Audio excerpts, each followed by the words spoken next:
Hiya friends, Prepared Suburbanite back at you. Out in the woods today. Today is the very first day of February. We've been enjoying the calendar change, that's for sure. The weather has mitigated just a little bit, and I'm out wandering around in the woods. We had to pick up a brand new game camera. The original Browning that we got about 5 years ago finally just decided to stop working, and I tried everything I could to try to figure out what was causing it. I think it's got something to do with the electrical connections from the battery pack to the inside, but be that as it may, it's been retired and been replaced by a much newer model, and I'll show you that in a minute. Also wanted to talk about the report that Christopher Wray, the director of the FBI, shared with Congress on the 31st, that he's very concerned about an imminent cyber attack here in the United States. So stick around, we'll get into some detail.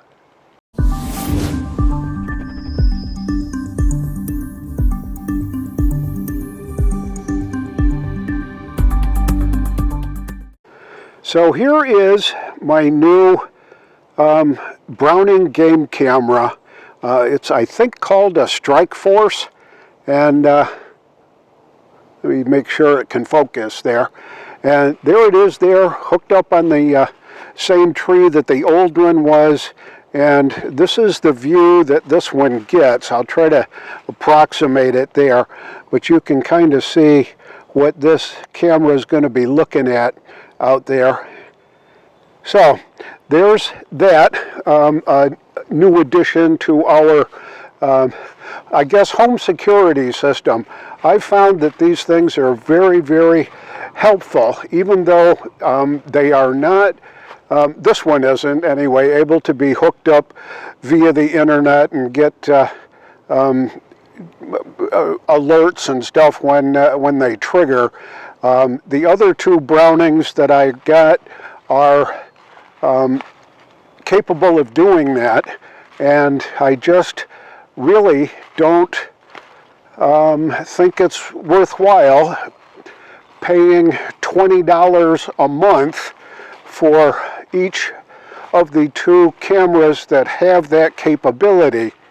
So that's, I've never invested in doing that, but whenever I see something that may be suspicious, I come out probably at least on a weekly basis and pull the SD cards and try to take a look at what's been going on in the neighborhood. And only rarely do I catch any kind of suspicious behavior. There's one of the other cameras that we picked up, and I'll show you what this one's going to be looking at as a general rule. So that's that one. The other one is pointed out in the front yard, I guess, so the front of our property, and it monitors our driveway and a pathway that our local deer population just love to spend time traversing in our neighborhood.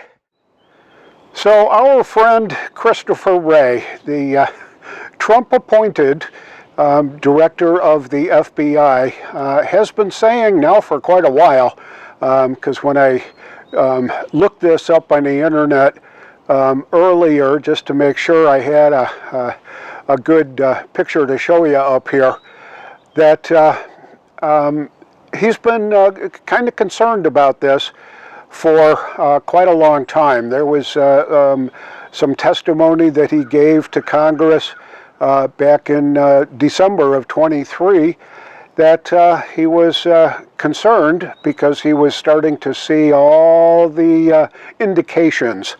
And his latest warning is that it could be imminent. It could happen at any time. Now, the attack on our infrastructure is absolutely critical for all of us.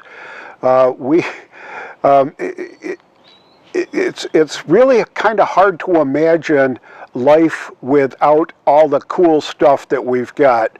Running water right out of your kitchen tap, electrical on demand at particularly any point in time, any day, any night. There it is, always reliable. Yeah, we sometimes lose a little power during a storm here or there, but bottom line is it's pretty much there 99.9% of the time. And our internet, you name it, natural gas, anything that's coming into your home that keeps you warm and comfortable and in touch with the rest of the world, all of that stuff can be affected. So, like me, are you thinking about what it is that you need to have on hand, close by, where you can make sure that you've got warmth, or in the summertime where you can cool off, air conditioner or a fan or something that's going to be required for just to keep us cool. And all that stuff runs on power. Well, we've got a backup whole house generator. We've got a couple of portable gas-powered generators that are inverter type that I can actually run computers on and things like that. So I've got 2 of those, and I've got 3 solar battery storage devices. I can't really honestly call them generators because they don't generate anything. They just simply store battery power so that you can use it when you need to. And we can power these up with solar panels or right off the grid or whatever. But so I've got a couple of solar panels that are ready for that kind of stuff. Takes a while to charge that thing up from 40% or 50%. It can take a really good direct sunny day to spend the majority of that day recharging one of the solar battery packs. So I've got 3 of those. I think I said that. And so that's pretty much our plan right there. We've got enough backup ways to prepare and cook food that I think will be okay if the grid goes down for quite a long time. Got enough propane, got enough the little 1-pound cans. I've got I think 4 what they call 20-pound cans, but when you get them at the swap outs at the supermarket or the big box store, you're only getting 15 pounds. So I take them to Tractor Supply and have them filled up there, and they put in a full load on those. So that's that. I got 4 of those. I've got a 30-pounder and I've got a 40-pounder. And I think that's going to hopefully get us through for quite a bit. Got a lot of charcoal backed up for a charcoal cooker. We've got a cook stove, the Coleman camping stove. I got a couple of those that we can use to prepare food. But if we lose the grid, and the Chinese, they have got some pretty tech-savvy folks that work with them and for them, that they could do an enormous amount of damage just by fiddling with our infrastructure. There was a story this morning in the local news that one of our big local hospitals couldn't take any more patients because their computer system went down. And they really didn't quite say what was the cause of the computers being shut down. But as you know, in today's modern hospitals, a computer system is absolutely the fundamental tool that folks use to update medical records, to record results of testing and x-rays and MRIs and CAT scans and all that. And if that computer system goes down, they've got to resort back to really old-fashioned stuff. So they ended up diverting patients away from the hospital.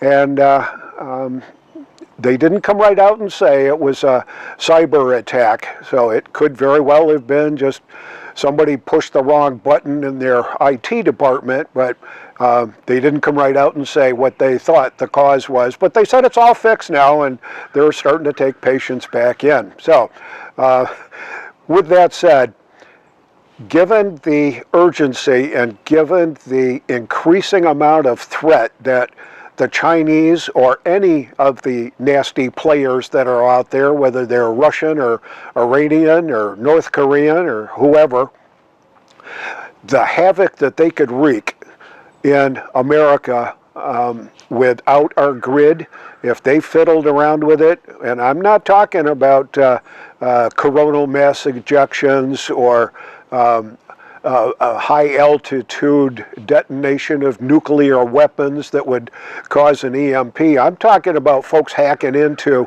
major information arteries, power grid arteries that control all this kind of stuff. We've got to be ready as part of the prepared community. We've got to be ready to face those kinds of challenges. This is the Prepared Suburbanite, reminding you to be prepared always, and I'll see you all on the next video.